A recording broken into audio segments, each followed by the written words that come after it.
Hi, I'm Dr. Haley Perlus, sports psychology expert, here with today's mental toughness moment. And what I'd like to do is highlight some of the mental toughness tools and just characteristics or attributes that I believe Conor McGregor and Floyd Mayweather exhibited during their match. And even though Floyd Mayweather won, I believe that Conor McGregor had some achievements as well from a mental toughness perspective. And I'm only talking about them as athletes. I'm not talking about their lives. I'm just really focusing on the behaviors they exhibited while competing. So first, we'll talk about Conor McGregor. And one of the things that we all have to learn is that sport sometimes is unfair based on our perceptions. And according to Conor McGregor, not according to everybody, but according to Conor McGregor, the referee stopped the match earlier than needed. Conor McGregor said that, yeah, he was fatigued, but he would have been okay, and at least let him get into the corner, let him get on one knee, let him get to the ropes, whatever he said. He talked about it. But then he acknowledged that it is what it is, and it was a respectful game. It was a respectful match, and he lost to an athlete who was composed and who had experience. So he highlighted the fact that, yeah, he thought that maybe the ref was unfair for him, but he didn't just focus on that and get really mean and aggressive. He wanted to express that, and then he also understands that sometimes it is what it is, especially in a sport that has referees. And he went on to talk about how it was a respectful game. It was a great fight. He loves a good fight, and he was happy with how the match went, regardless of the outcome.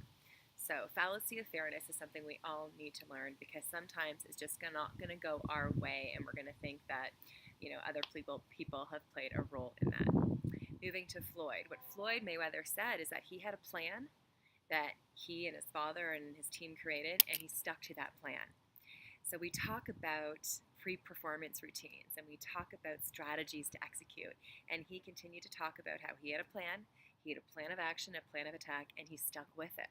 So something we need to learn too, we need to trust the plan. Sometimes in the heat of the moment, we try to speed up, or we try to slow down, or we try to change our strategies, in the middle of the performance. You can't do that. When you create a plan, you're typically creating that plan in a logical state. So you need to stick to that plan. Sometimes our emotions run and they take control, and then we throw the plan out. But what Floyd, as a very, elite and experienced athlete did, he had a plan and he stuck to it.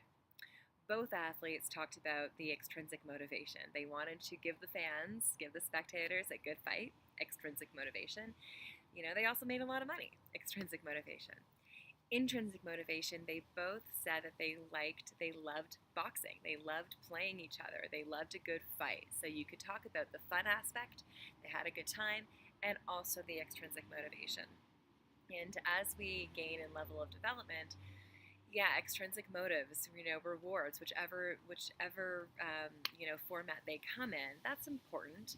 But in order for them to not create burnout, in order for them not to create a distraction, we need to have that intrinsic motivation, love for the sport. So those are really three things that I wanted to point out. Again, Conor McGregor and that fallacy of fairness. Yes, he identified his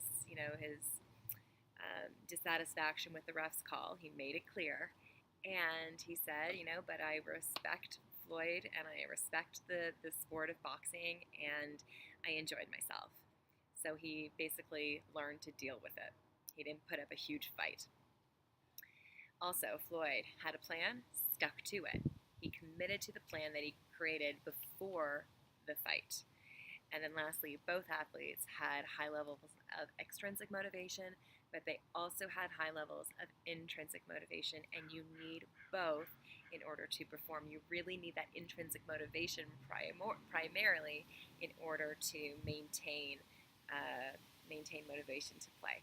If you have any questions or comments, you know what to do. Share this in the space provided. See if you can have that strategy that you commit to, intrinsic motivation as well as your extrinsic motivation. And if ever you believe that something in your sport is unfair, identify it, but also understand sometimes sport is unfair and you move on. Enjoy the rest of your day.